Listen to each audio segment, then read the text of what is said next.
I'm sorry if this seems incoherent. It's just a smell. Where should I start? Sophomore year of high school, I guess. The year was 1997. That dumb Bop song was on the radio, and I was mooning over Mallory Winters in biology. I figured she'd never even notice me. I was that girl who sat in the very back row in braces and skirts that were outdated before they ever left the Kmart. Mallory? She was a vision straight off of television in her tie and tights. The first freshman at Truman High to ever be crowned homecoming queen. I didn't even make homecoming peasant. Nobody asked me to go. And I mean, there was that part too. It's still pretty wild for kids in high school to come out and say they're gay, but when the internet was still mostly just Usenet boards and relay chat? No way. So I sat in the back of a class and took my notes and watched Mallory take hers, and kept my head down when people teased me for working on the school newspaper. And then one day, her name came up for a newspaper featurette.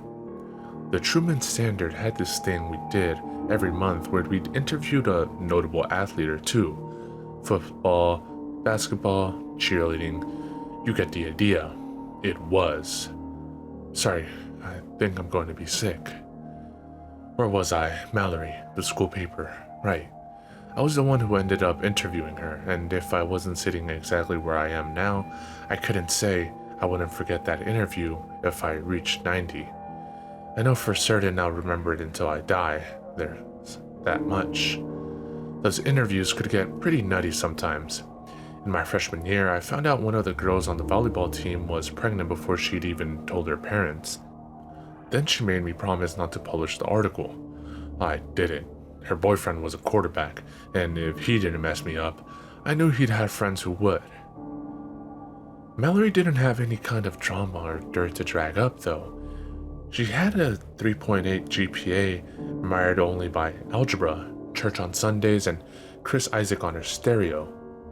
She was the perfect 1990s image of what a small-town homecoming queen should be.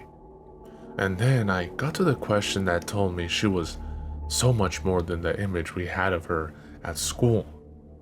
So, I said, trying to sound cool or at least not like a love-struck freak. When you're not at canning games turning cartwheels, what do you do for fun? Her mouth turned up at the corners in this grin that totally gutted me. They just give you a list of questions to read, don't they? I looked down at my paper and bit my tongue really hard so I wouldn't cry when I said yes. She let out this very low chuckle, and you could have melted me like frosting on a hot day. I thought so, she told me. That had Miss Anderson written all over it. The chuckle died out, but the grin stayed. I like to read, she said. I study florography. You study what? Florography, she repeated. The language of flowers. I must have been staring because she started laughing. You never heard of it? It's a super old hobby, from the 1800s. I haven't, I confessed. And then I asked her to repeat herself because I was pretty sure I had heard her wrong. But no, she really said, I could tell you about it if you want to come over this weekend. And she was really giving me her phone number when I stammered out that I didn't have a ride. And that weekend, she was really picking me up. Mallory's family lived way out in the country, as only people who are completely loaded can do. They had a tennis court, swimming pool, greenhouse, gravel drive. I never did figure out why Mallory was in a public school, but for a very long time, I considered it my gain. We walked around the greenhouse and she told me about the different flowers in it, what orchids meant, as well as delphiniums and hyacinths. At one point, she asked me for my favorite flower. I was too embarrassed to tell her I didn't have one, especially in a greenhouse full of all these exotic things that would never grow in my backyard, so I picked one at random. White roses. She gave me this big smile, said, innocence, and just sort of left it at that until she dropped me back off at my house. Beforehand, she took this white flower into my hair and said, we should do this again sometime. That was it. You could have knocked me over with the flower in my hair. It didn't look much like any white rose I'd ever seen before. Sort of a cup, instead of one of those big fro-fro skirt-looking things from the grocery store. But it did smell like a rose, and I put it in a glass of water on my dresser before going to bed. I'm sorry, I have to speed this up. It's that smell. It's so strong in here. You probably know where this went from there. There was another visit, then a kiss. We couldn't tell anybody. Not out in the boonies in 1998, which is why I had to keep things secret when the phone call started. At 10, 11 o'clock at night, she'd be asking me if I was at home, who was with me, what I was doing. She'd leave flowers in my locker, always those same wild white roses from home, and ask me over lunch about the girls in the changing room during gym. And then came the mandatory swim unit in January. Mallory kicked me in the head while I was underwater, and when I woke up, I did so in the hospital. They pulled me out of the pool after I didn't resurface. My mom asked if I wanted her to call Mallory because we were so close. I spilled everything. I told my mother I hadn't known what to do with another girl so much more popular, so influential, acting so interested in me. I told her about the argument right before we got into the pool, and I told her something else. Something I wasn't proud of then, something I'm not proud of now. I told her I was pretty sure it wasn't an accident. Stories like this usually end with one of the parties dead, or arrested, or in a mental ward somewhere. This one doesn't. Mallory just disappeared. Didn't show up to school the following Monday. Her parents swore they dropped her off at the doors. Her picture was on TV. The police were looking for her. She couldn't have possibly have just vanished. And yet, somehow, she had. I was sure someone would kill me for driving out their it girl darling, but that didn't happen either. People didn't talk to me as much, but nobody tried to drown me in a toilet or get me expelled for having a pack of cigarettes in my locker. It was weird, even weirder than her disappearance, but I kept telling myself it'd get better. About 3 weeks before the end of term, I opened my locker and started screaming. I wasn't the only one either once everyone saw what spilled out. There were hundreds, maybe even 1,000 white roses crammed in there, all fresh.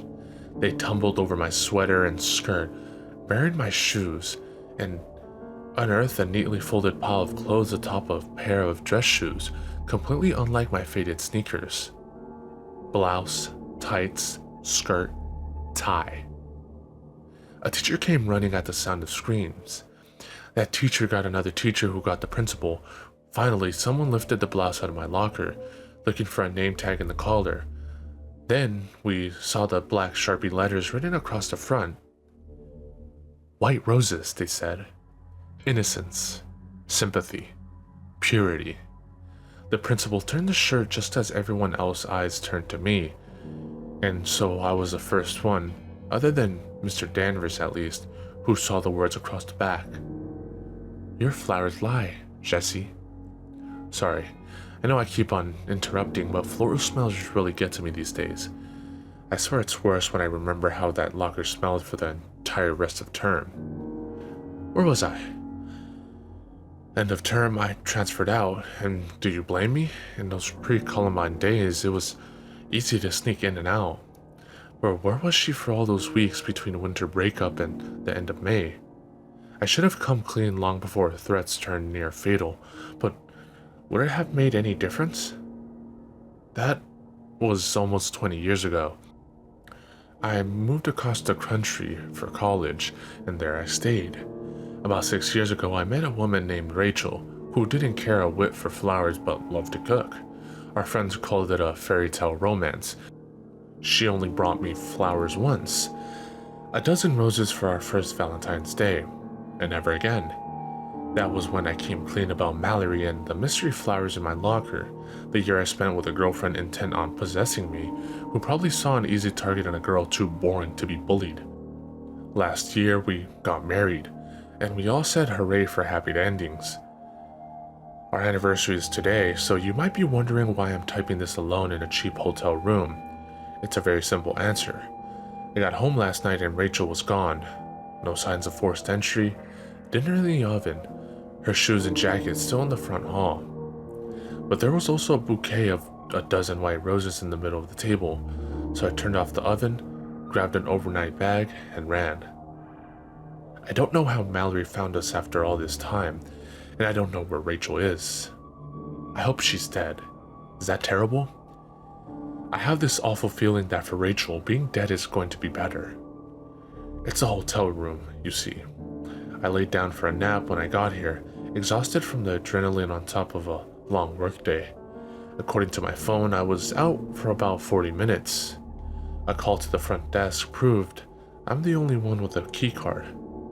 Nobody else has been up here. But the room is hip deep in white roses.